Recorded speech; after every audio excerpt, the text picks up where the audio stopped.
the difference, I think, between, a good athlete and someone that makes it to that next level isn't so much the overall challenge of their training or the volume of their training, but one, the intent and just structuring it efficiently and effectively so that there's a reason behind what you're doing versus just working out for the sake of working out. And then two, the consistency of that.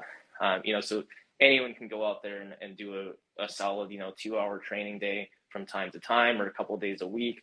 But the difference is the person who can string those together consistently for months and years and even potentially decades on end with minimal interruption versus people that are kind of on for a little while and then off and then on for a little while and then off. So it's more about the consistency and then the quality of that programming than just the amount of volume and the intensity that you're putting in. Hello, friend. If you are joining me for the first time, welcome. I'm your host, Daniel Weiss, a certified nutrition coach, educator, and a hybrid athlete. I've created this show to help you make educated choices in your nutrition, training, and life, improve your health, feel energetic, and look athletic. I have been working with people who simply want to look and feel better, athletes who want to challenge themselves, but also with fitness professionals who want the best for their clients. I also know that nutrition education is not all that matters, and it would not be possible without the right mindset. So this is the topic that I pay special attention to. Now, just before we start, I would like to invite you to visit my website where you can find free guides. Just go to link danweiss.eu/guides. And there are free to download guides about nutrition, there are some recipes, and even a meal plan. Hi, Alec. Hey, how's it going? Can you hear me okay? Yes, what about you? Yeah, I can hear you just great. Thanks for having me on. I'm looking forward to chatting about nutrition and all that stuff with you. Yeah, that's amazing. And thank you once again for finding time because we just connected like a few days ago. We started together and right away we were able to schedule this talk together, which I think is really amazing. So I'm really excited to talk about and there's what you are doing and how other people can also get inspired, can get some value and maybe some training tips and nutrition tips from you. Of course, man. I gave a look at your page, and there's so many nutrition pages out there on Instagram and on the internet and that kind of thing. And it's so tough to come across good information these days, especially for vegans or plant-based athletes. I feel like there's so much bad info floating around out there. So I really appreciate the content you're putting out. And I'm looking forward to chatting with you and getting to hear more from you as well. Yeah, that's awesome. So for anybody who is listening, who doesn't know you, I didn't know you until recently, who are you? Yeah. What's your story? And So, I like to do a little bit of everything in terms of, athletic pursuits and whatnot. I guess I'm most famous for two things. One is being a member of the inaugural Spartan Race Pro Team. So back in 2012, 2013, I was competing professionally on the Spartan Race circuit. I've done several hundred events in the sport of obstacle racing, have over 50 podium finishes to my name. Did that for several years, got a little bit burnt out, kind of shifted gears just to coaching and helping other people for a while. And now I'm getting back into more structured competition. I'm doing a little bit more CrossFit type of stuff nowadays. And I hold the world record or best known time for the famous Murph workout, which is that 1 mile run, 100 pull-ups, 200 push-ups, 300 squats, 1 mile run. So I'm fairly well known for that as well. Yeah, and I actually watched the video of the record that I think you recorded with Obstacle Racing Media, and they covered the event online. It was exciting to watch, and also that pull-up bar, it was not pretty stable, so really great job there. Thank you. Yeah, the pull-up bar was a little bit wobbly. I'm looking forward to hopefully beating my time this year when the event comes up again in a couple months. 32:41:59. What's the record? Sweet. What was the record, man? 34. 34-13. Who did it? 34-13. Hell yeah. He didn't just do it, he smashed it. Oh, awesome. So I'm keeping my fingers crossed for you. Thank you. And yes, as I found out, and many people don't know that about you, I bet also from your followers, that you are vegan and plant-based athlete. So can you tell us a little bit about your story, how you got into that? Yeah, for sure. So I've been fully plant-based, fully vegan for over 15 years. So since I was 13, 14 years old, actually, I've been vegan. And to be honest, it's not something I talk about a lot. It's not something I share a lot on my social media and that kind of thing. There's a variety of reasons for that. I mean, for one, I like to focus more on the athletic training side of things. Nutrition is not as big of a passion as mine. But to be totally honest, I feel like the vegan community is one that I clash with quite often. There's so many vegans that I feel like are just off the deep end in terms of like just being absolutists, being a little bit wacko with some of their beliefs. And I prefer not to be associated with a lot of that. You know, I like to think of myself as someone that's, you know, sensible, evidence-based, all that kind of stuff. And I think there's tremendous opportunity for good plant-based nutrition education to be put out there. But I feel like a lot of vegans, you know, they make a bad name for us with some of the misinformation that they put out there and just some of the poor practices that they engage in.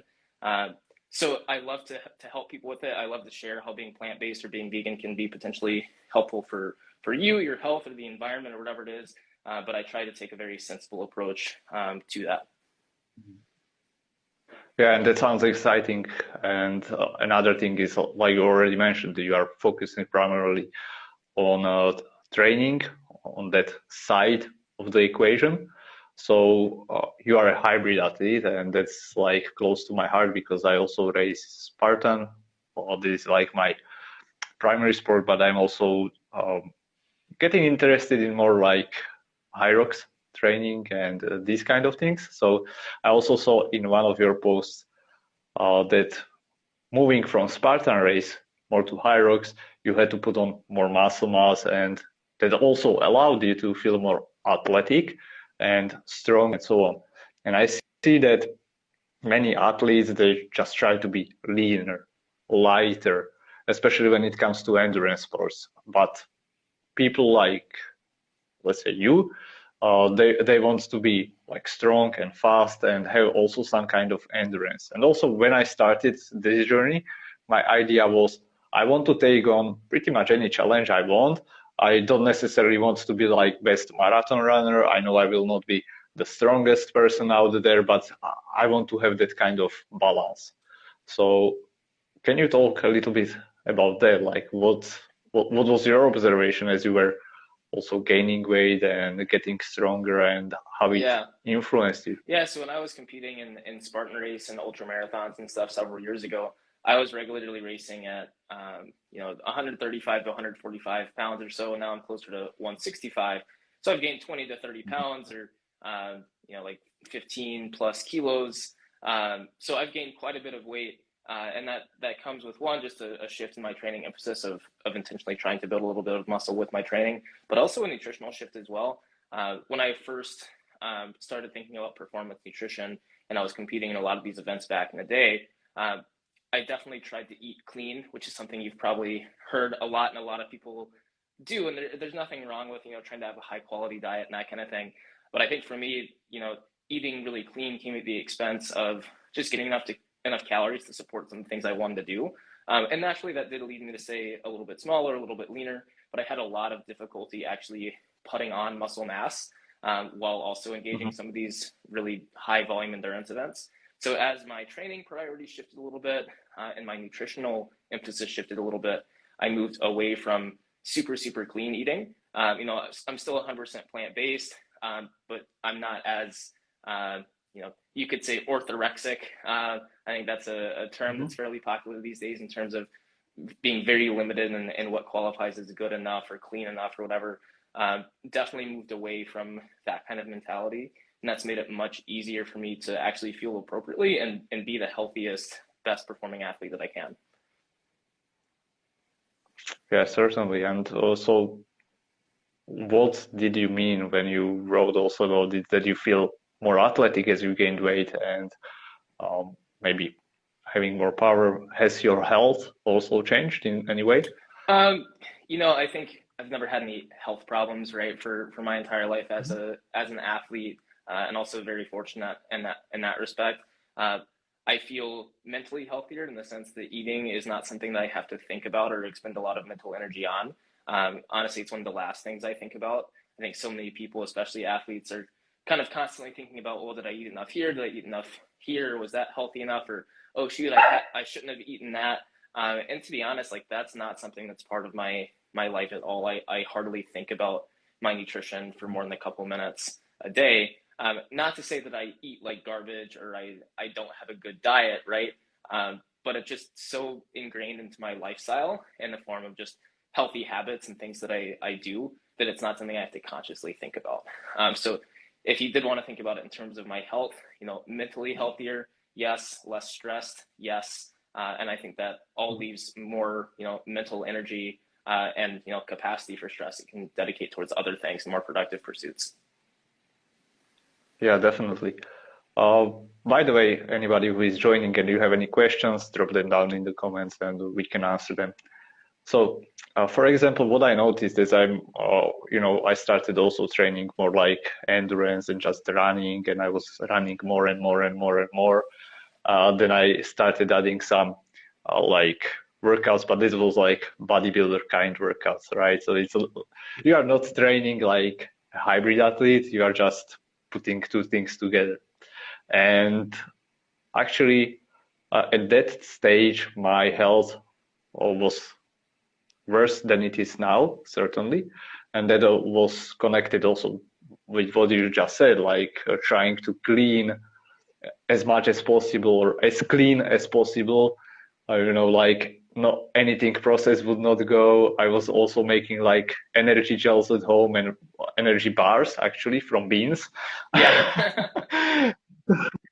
And on paper, it looked really fantastic, but not really easy to digest. So as I started training more and more or moving that more towards strength that I'm focusing more on right now, I know that my energy is better, my performance is better, like my life is better, my sleep is better, and so on. So I attribute this to some also hormonal changes to the body. So that, at least from my perspective, from my view, that's kind of downside of pure endurance training. When you do that, you are wearing yourself down to some extent. Yeah, and I think you brought up an important point there is the whole hormone health thing, which kind of sounds crazy, and I don't want to oversimplify things here, but the statement like processed foods are actually good for your hormones sound just completely wacko. But when you think about it, if you're a hybrid athlete that engages in a lot of endurance activity and is trying to build a lot of muscle and all these kind of things, and you have a very, very high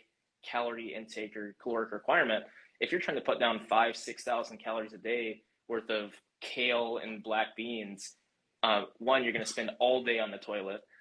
You're probably taking in hundreds of grams worth of fiber, and the impact of all of that fiber, all of that roughage, can actually have a negative impact on your hormones in that vast quantity. So for someone that does have super high calorie needs, moving away from some of that kind of stuff, not saying don't eat your leafy greens, don't eat your produce, like it's still very, very important to do that kind of stuff, but you can have too much of a good thing, even something as simple and healthy as water or greens or whatever. And when you're looking at very, very extreme situations like a hybrid athlete with just monstrous caloric needs, it's very easy actually to get too much of good things if you're really, really focused on that kind of clean eating mindset. So actually allowing yourself to have some processed foods or a little bit of sugar here and there, or, God forbid, a pint of ice cream counts as 1,000 of your calories for the day.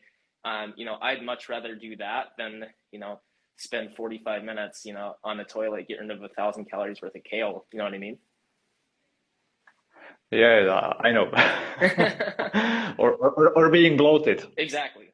Just and not feeling ready to train. So that's something. So I guess one of the topics that I wanted to also speak about is like people can look at you, at your performance, and they might be asking like, okay, I would love to maybe push my performance, to test my limits, especially men, and what it actually takes to perform at such high level. Yeah. So let's give them some kind of like estimation. I want to see like, this is what you do. Let's say this is kind of ceiling or maybe close to the ceiling.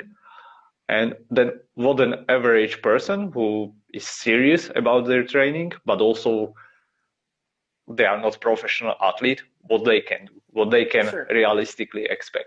I think the biggest difference here is so many people look at professional athletes and they think like, oh gosh, they must be training 6 hours a day or 8 hours a day or something just completely crazy. And it's certainly not the case in most people. Granted, it does take a lot of hard work. I might spend 2 hours on any given day engaging in some form of structured training. I also try to be fairly active in terms of my overall lifestyle habits. I go for a lot of walks. I don't have a car actually, so I commute via bicycle. So I'm getting a lot of that kind of just healthy movement throughout the day on top of my structured training. But if you look at any given day, it's not that wild, if you know what I mean. The difference, I think, between a good athlete and someone that makes it to that next level isn't so much the overall challenge of their training or the volume of their training, but one, the intent and just structuring it efficiently and effectively so that there's a reason behind what you're doing versus just working out for the sake of working out. And then two, the consistency of that. So anyone can go out there and do a solid, 2-hour training day from time to time or a couple of days a week. But the difference is the person who can string those together consistently for months and years and even potentially decades on end with minimal interruption versus people that are kind of on for a little while and then off and then on for a little while and then off. So it's more about the consistency and then the quality of that programming than just the amount of volume and the intensity that you're putting in. Because like I said, for me, a typical day might be 2 hours or so of structured training between strength training and some cardiovascular conditioning, which is not all that much compared to the training that a lot of everyday gym folks are already doing. Yeah, definitely. So in other words, or at least from my perspective, if I can offer my perspective here, is that average people, they are amateur athletes. They try to copy what professional athletes do, or at least what they think that they do and that they should do. But they are underestimating the recovery, and that let's say pro athletes or whatever, they might not have that added stress from life, from work, or they might not have children, for example. So you might be working out hard or even harder, but if you are not recovering properly, if you are not managing that stress, then something has to give. And that is your overall performance. Then injuries happen, or you cannot stick with the training, and then you cannot stay consistent. That makes a huge difference for sure. And then another thing that amateur athletes or average people will do incorrectly is they always assume that more is better, and they don't have the patience to wait for the adaptation to occur from a proper training session. So for example, they'll do a workout for a while, they'll be frustrated that they're not getting stronger or faster or whatever, so then they just push a little bit harder or they do a little bit more because they don't have that patience to just wait and let that adaptive process unfold. So they end up maybe even pushing a little bit too hard or again, compromising recovery. They try to get back out there sooner, thinking that doing more work in less time or something is going to help them get even better. When in reality, they end up pushing themselves maybe a little bit too hard or beyond what they're really capable of. And they don't realize that it's that way. They don't realize that they're pushing themselves too hard, again, because they compare themselves to other athletes. Maybe they're on Instagram looking at some professional athlete and they're like, well, this person did it. They're working out 3-4 hours a day. I'm only working out 1 or 2. I should be able to do more. It's just simply not appropriate for them and the level that they're at. And they get impatient and frustrated and then they get stuck. Yeah, awesome. So guys who are joining, once again, if you have any questions, post them down below and we will try to answer them. And I know that you have a lot of content, a lot of valuable content also about like these workouts. I was going also through some Q&As that you were doing, and I mean, these are like really excellent advice, really excellent answers to help people understand the training process, how to train better, how to recover better, and so on. So this really, like you said, it's not seen as much in the fitness community on the Instagram or generally in the fitness space. And this is something that we have to fight against. So yeah, I really appreciate all this amazing information. And if you haven't seen it, go check out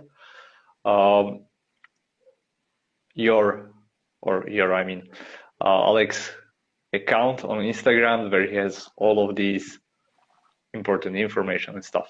Thank you so much, Dan. I really appreciate you. And, you have some fantastic content as well. So if you're listening from my side, if you do want some great advice on plant-based nutrition, if that's something you're interested in, check out Dan's page. He has some really cool info. Yeah, thanks. So, and regarding when we're speaking about managing stress and recovery and this training process, and in context of people who are not professional athletes, I guess that Spartan race is actually a good example, because there are many pro Spartan racers who are not full-time athletes. So I think that is also something to say, that they devoted their life to some extent, they train hard, but they also have family, they have also their jobs and so on. So yeah, you can be pretty competitive if you manage your training and nutrition and recovery and sleep, all these things pretty well. Yeah, for sure. And there's so many good examples of athletes that have full-time jobs that are phenomenal athletes. Even in other sports, I think of Michael Wardian, a famous marathon and ultramarathon runner who works full-time as well. And it's really not that unheard of, as long as you're paying attention to those things like sleep and stress and all of that. Because in reality, even the full-time training schedule is not that many hours in a day. It's just the ability to focus on recovery and not engage in some of the other things that are so common, like binge drinking or, staying up too late on a regular basis to try to wake up early for work. If you're doing a good job managing all those other lifestyle factors, it's more than possible to also fit in, normal life commitments on top of a pretty intense training schedule. There are just going to be those kinds of sacrifices that you have to make along the way if it's something you really care about. Yeah, definitely. So when we speak about recovery and training, people seem to have that idea, or at least I get often asked this question, that what is more important? Is it like training or is it nutrition? And I think both are important, but people want that kind of simplistic answer, like, it's 50% nutrition, 50% training, or 80% nutrition and 20% or something. So what's your take on that? Yeah. I always hate trying to find that percentage-based answer, because just, as you know, it doesn't really work that way. I think the best analogy that I can make is when people ask, is it more important to study hard, or do you just have to be smart and have the brains, right? And it's like we all know that example of the person who didn't have to study at all and still made good grades and all that kind of stuff. And that's certainly possible. There's people out there like that. Just like there's people out there who just work really hard with their training and their nutrition is total garbage and they still perform really well. On the flip side, you also have those people who they may not be, super, super smart naturally. They have to study, they have to work really hard, they have to put in the effort to get their good grades or whatever it is. Just like you have people who have to really be diligent about their nutrition and they rely on that for more of the results. Obviously, best case scenario is best of both worlds. The person who's naturally really smart or gifted and puts in the work and studies hard, just like best case scenario, you train hard and you apply good nutrition principles. So you can't really separate the two. Obviously, there's people who are able to get away with, certain bad nutritional practices or bad training practices and all that kind of stuff, in large part due to good genetic potential or otherwise. But it's really 100% both. Yeah, and when you speak about bad nutritional practices, what are those from your perspective? Especially, or what are the most common that you see? Yeah, people are always asking in terms of plant-based nutrition. They overcomplicate it. They ask all these questions and kind of forget that the basic principles of good nutrition apply to everyone, regardless of any specific, dietary, specific diet that you follow, whether it's vegan or keto or intermittent fasting or whatever. You name the diet. If it works for someone, the big reasons why that diet might work for you are the same. So generally speaking, if someone switches to like a plant-based diet and they find that it works for them and they're feeling better, like, well, you're probably feeling better, not just because you're eating plant-based. It probably has to do more with the fact that now you're getting more fruits and vegetables. Now you're getting more fiber and antioxidants in your diet. There's nothing magical about vegan or plant-based. It just shifted your diet in the direction it needed to move. Likewise, if someone was vegan and they're like, I felt great when I started eating meat again, it's not that they started eating meat again. It's more likely that that helped shift their macros in favor of maybe protein that they were struggling to get based on how they'd structured the diet previously. So there's no magic in this specific diet. It's all about what does that diet, lead your overall nutritional habits to look like. And as far as really important, just basic nutritional habits that you need to focus on, getting the right amount of calories for your goals and your activity level is first and foremost. And number two, hitting, baseline protein intake or protein minimums. If you're getting the right amount of calories and the right amount of protein, you can thrive and succeed as an athlete, regardless of which kind of specific diet program you're following. Those are by far the two most important. Beyond that, getting adequate, produce, hydration, having a balanced kind of micronutrient, making sure you're getting plenty of vitamins and minerals and all that kind of stuff. But more often than not, it's hard to screw up too bad if you're getting enough calories and getting enough protein, because those foods tend to be fairly nutritious overall anyway. So you focus on those two things just as your main focus item. Get the calories, get the protein. You're probably going to be in a really good place starting out. And if you're having a lot of nutritional struggles on a specific diet program right now, I'd look at those two things first and foremost and see if there's any big holes there. Does that kind of answer the question?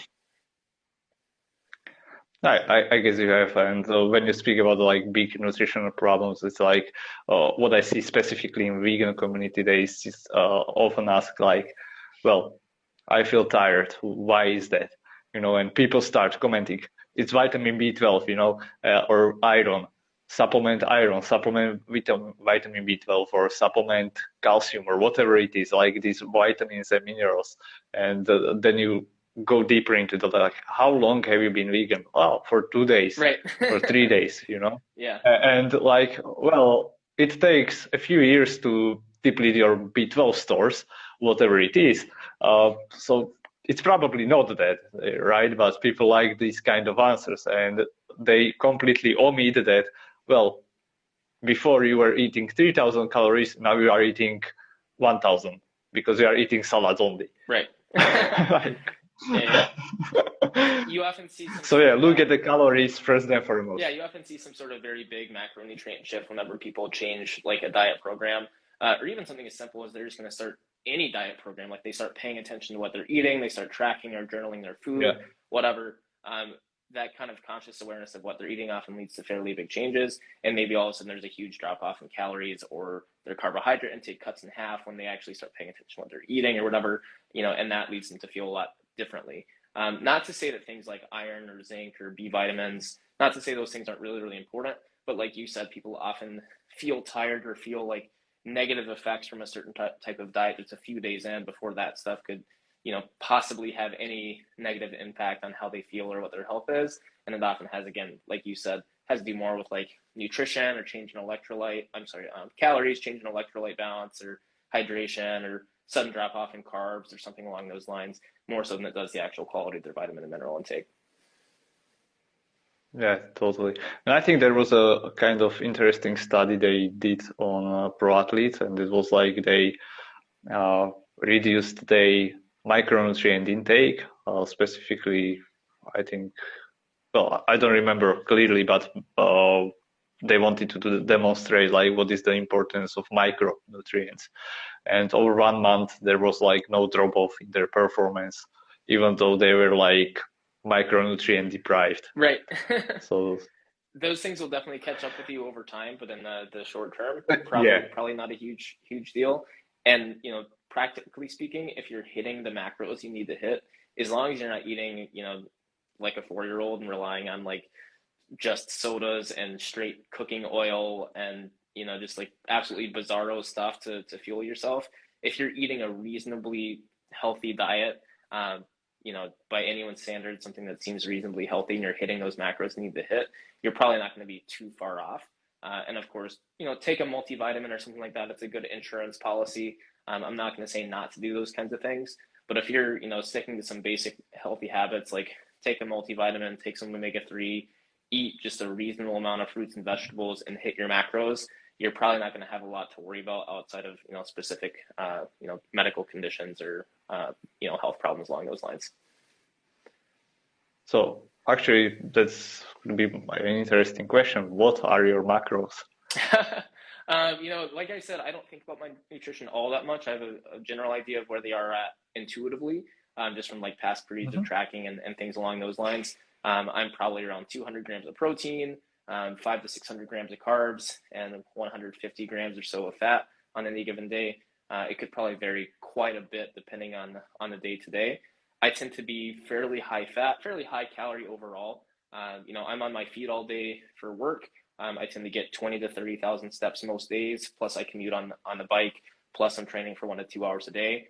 So my calorie needs are really, really high, largely due to that just time on feet and stuff, more so than even the training itself. So I have to get a lot of calories. I find, if I go on vacation, if I'm traveling and I'm not eating as much as I normally eat, my weight starts to plummet pretty quickly. If I wasn't pretty diligent with that, I would probably be naturally kind of that really skinny type of person. So it takes a little extra effort for me to actually maintain the size that I do have. So my macros tend to sit fairly high. I'd be willing to bet, if 99% of people applied my macros, they probably gain weight really quickly. I just have very high calorie needs. Yeah, so take this within context. And actually, I think you brought up a good point. Like, if you would not focus, let's say, or pay attention to that, you would probably lose weight and lose muscle mass, right? And I'm on the same side. Like, I really need to focus on my eating. Without that, if I would just eat, quote unquote, intuitively, I have a tendency to undereat. And I know that's not everyone's problem. Not everyone is the same, but I just found it interesting that you experience the same thing. Yeah. So would you guess that you pay attention, or how does it work for you? Do you have like a schedule, like after each workout, I make sure to refuel, or how does that look like? The first thing I'll say about that is just in general, like in terms of nutrition stuff, you have to be really careful looking at what works for other people and then applying it to you. If someone just is watching me and watching my day and watching me eat, and they're like, oh, well, he does it, so I'm also going to have, this, pint of ice cream as a, after dinner snack or something like that. I'm like, whoa, hold on. Don't do what I do just because it works for me. You're a totally different person, totally different calorie and macro needs.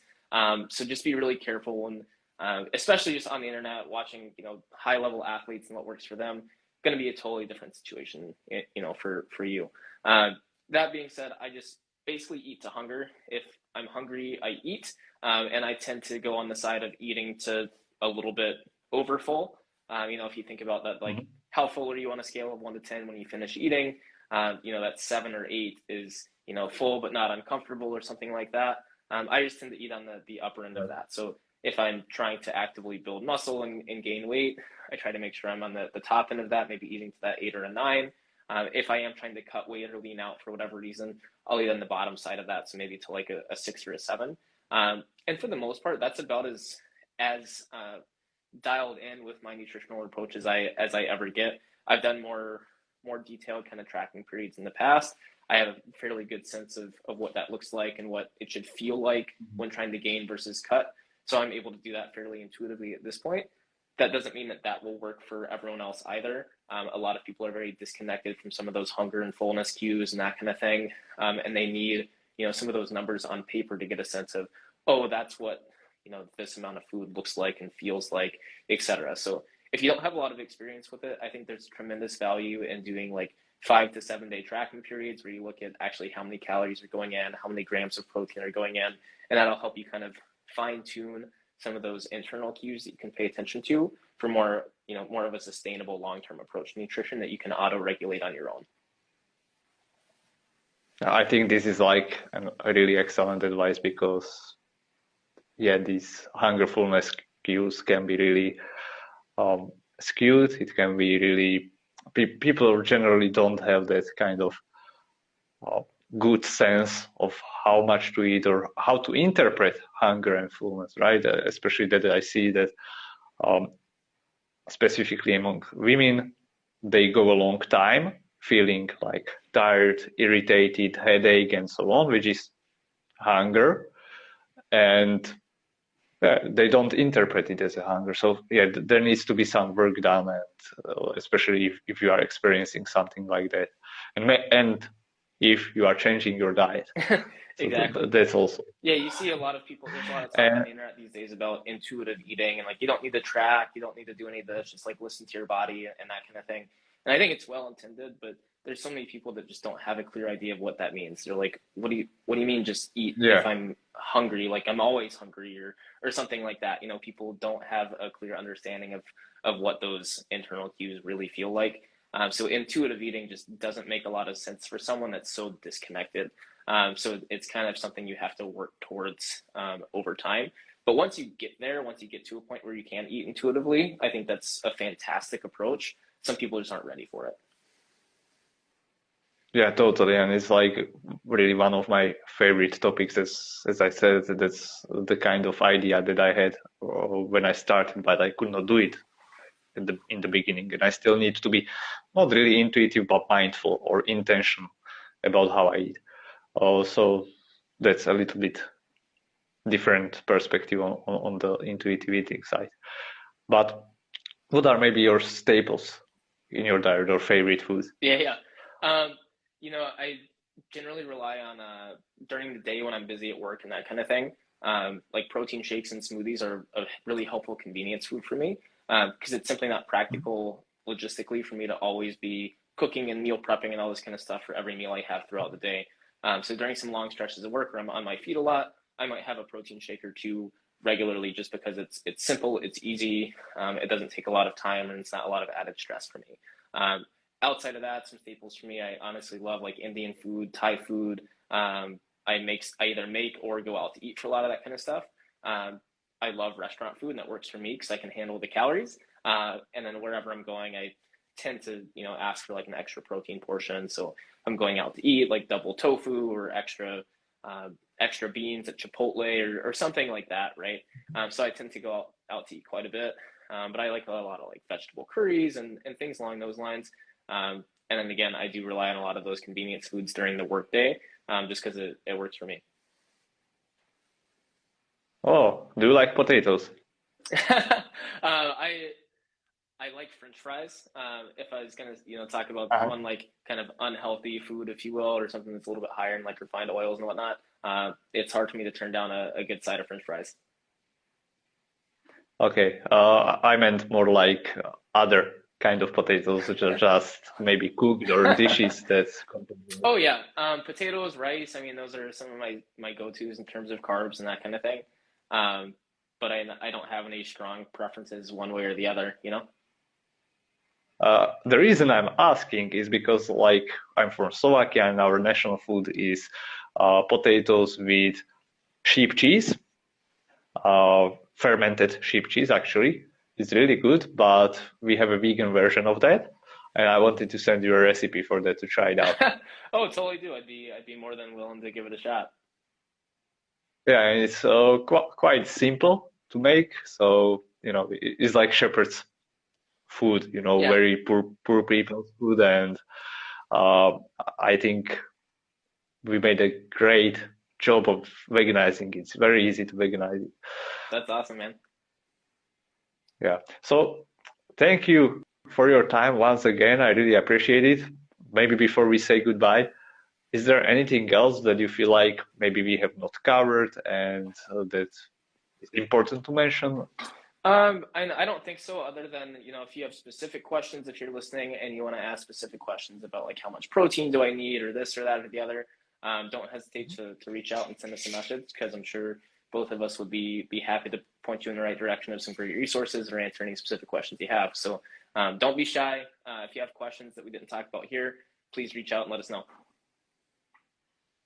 Yeah, definitely. And while we are waiting maybe for those questions, maybe just drop or say when can people or where is the best place? Sorry, where can people find you or reach out to you? Yeah, so just shoot me a message on Instagram. I check those pretty often.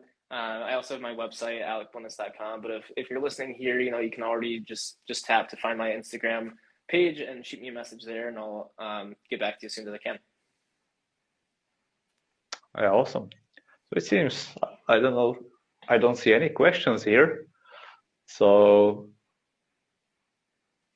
maybe just give it a minute, because I know that typing can be we'll give it quite slow. We'll give it a minute for questions, and I know a lot of people are shy on these kind of live things, so we may get some questions coming into our inboxes later. What's a tasty lunch option for something plant-based? Wow, that's I have such a hard time answering some of these really vague questions, to be honest, because everyone's taste preferences are so different. Something that you throw out there is like, this is my favorite really tasty lunch thing that I eat, I might think is totally disgusting. So, you got to find stuff that works for you. My go-to is find something, without thinking of what's plant-based or what's healthy or whatever, just what's something you think would be good for lunch. What's something that you personally find tasty, and then figure out, okay, how can I make this in a way that is a little bit more friendly to my specific macros, make it plant-based if it's not already, and that kind of thing. But really lean into the things that you already like and already want to eat versus, intentionally seeking out like, this is a plant-based or this is healthy or whatever.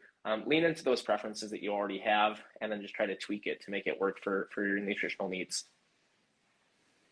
Awesome. If I can answer this question, then I have a different take on this. And what I really find that works very well for me and for many people who are on vegan diet is to think about like bowls, like these Buddha bowls or Nourish bowls, which is basically you take a source of protein, source of carbs, some vegetables or some fat, and you make a different mixture of that. So for example, you can take as a source of carbohydrate, it can be either potatoes, it can be rice, it can be bread, it can be soft bread, whatever, or all of it if you want. And then you add tofu, beans in different proportions. So you style it, and you can have these ingredients, and you use, for example, different spices, and it's completely different meal. So for example, you can have like a dish that is like a curry with curry spices, but at the same time you can use a different spices to make it something like chili, right? So I like to use that approach. So I want to move to a more fully plant-based diet, but I have to be on a watch out for my calorie intake. Yes, that's something that we mentioned. And increase iron intake, getting more protein. But it's such a struggle on plant-based diet. Okay, so calorie intake, increasing intake of iron. So for me personally, if I'm struggling to get calories as high as they need to be, leaning towards more higher fat foods, more calorie dense foods, is an easy way to ensure that you're getting more calories in. Oftentimes a plant-based diet is, tends to be lower in calories for the same kind of level of satiety or fullness, just because it's, lower energy density foods, higher fiber, higher water content, all that kind of stuff. So if you're eating plant-based and feel like you're really full all the time without getting enough calories, just think, how can I consume higher energy density foods, which are going to be foods a little bit lower in water, lower in fiber, that kind of thing. So that tends to be higher fat foods, more nuts and seeds or coconut, things along those lines. I don't want to tell anyone to bump their produce intake down, but if you find that you're relying on like big salad and grain bowls and stuff for a lot of your calories, maybe think about how can you put like a more fattening dressing on it or something like that to get those calories up. That's my go-to if you're struggling to get sufficient calories, especially assuming that your protein intake is already there. Yeah, and sorry, I misread that question. What was actually meant was less calories, more iron, and more protein. So basically, pushing down calories and getting more proportion of iron and protein. Oh, okay, so totally different question. If you're trying to get more iron... Yeah, totally different, but I'm happy that we answered both sides now. Yeah, on the other side, if you're trying to get less calories, but still trying to keep your iron and protein high, You can tackle it one of two ways. A lot of people will focus on the protein itself and how can I get more protein in the diet, which is kind of the more obvious approach. But at the same time, you can look at the other two macros, so your fats and your carbohydrates, and just be mindful of, are you getting too many of those in kind of a low quality form or something that's easy to minimize. So if you're getting a lot of added oils in your diet, for example, or if you have a lot of added sugars, things where you can easily bring that down a little bit just to create more space for protein, that's a great approach. So for example, say you have 2,000 calories a day to work with, and you find that you're already getting 300 calories from just the olive oil in your salad dressing. Maybe cut that out first, and boom, you got 300 more calories to work with. You're going to be able to fill that up with something that has a little bit more protein or carbohydrates, more iron, something a little bit more nutritive in the first place. So look for easy things to take out that aren't serving your needs to create more space for things that are. That'd be what I would recommend.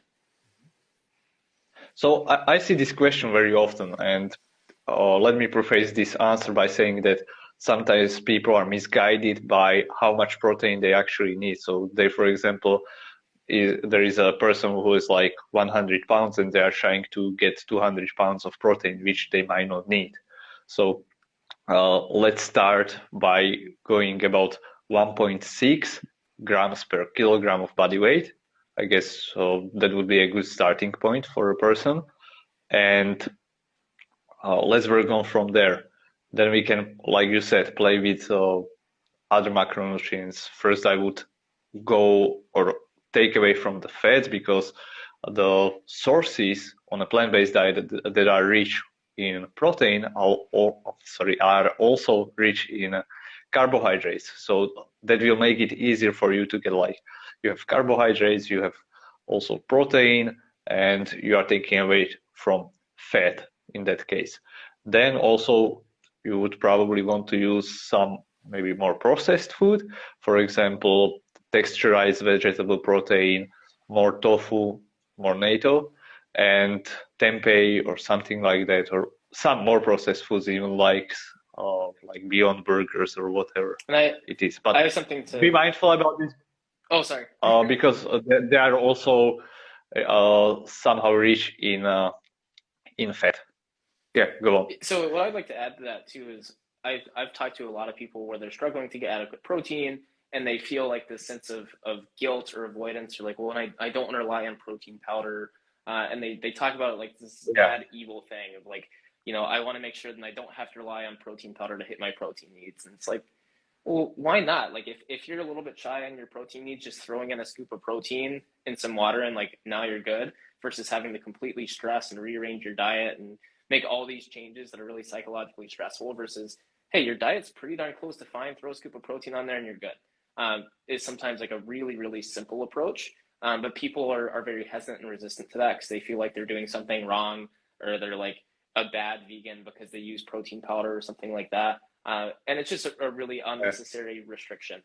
So if you find that you're already eating pretty well, you're happy with your diet, and you're like, I really need to get 30 or 40 more grams of protein, don't be hesitant to just throw a scoop of protein on there and call it good.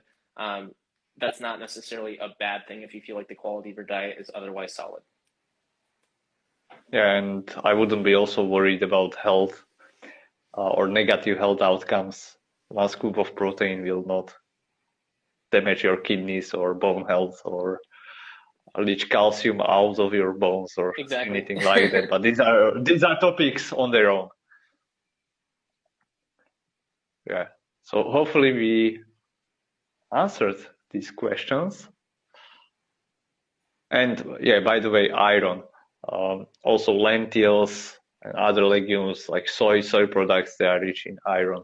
Yeah, but especially endurance athletes and female endurance athletes sometimes do need to also supplement. So that's something to be mindful about. Not everything can be corrected by diet alone. Perfect. So I guess we answered the question. We have to thank you. Perfect. Well, if there's any other questions out there that you don't, want to ask here right now, or you think of something later on, feel free to send us a direct message and we can help you out individually or answer it in a story or something like that. Totally. And by the way, if you want to get like more protein, then I have a guide with some sample recipes that is like 1,500 calories and at about 100 grams of protein.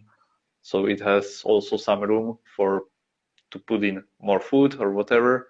And I guess that this is a good starting point for your inspiration. So just send me a message and I will send you the link. Awesome. Well, I think that Okay. about wraps things up. Dan, if there's anything else you want to add or wrap us up here, I think we covered it. Yeah, and thank you once again very much for all your time. And guys, go check out also hey, I thought that was a comment. Yeah, go check out also our pages. And I think that's it for today. Thank you once again, Alec. And if you are listening to this, I will put also the link down in the description, so there will be direct click to Alec's Instagram. I hope that you enjoyed this episode, and before you leave, it would be awesome if you could leave rating and a review on the platform or an application that you use for listening. It will help me greatly to bring new guests and discuss topics you are interested in. By the way, check the show notes for important links, maybe that we discussed during the episode and all the other, and subscribe to Health, Energy, and Performance newsletter, where I share at least one tip about nutrition, training, and mindset that will help you reach your health and fitness goals easily. I would also like to invite you to have a strategy call with me. During this 30 minutes call, we will first dive into your goals. I will get to know you, your lifestyle, and you will get a clear direction and know exactly what to do next to progress your training and maybe improve your eating habits. I started this as a personal challenge for my 30th birthday, and I fell in love with it. I really loved connecting with people and helping them solve their issues and problems during these strategic calls, so naturally I continue doing so. Mind you, this is not a sales call, but you must be ready to invest your energy and time to get the benefit. So check the show notes, sign up for the call, and I will be looking forward to hear from you.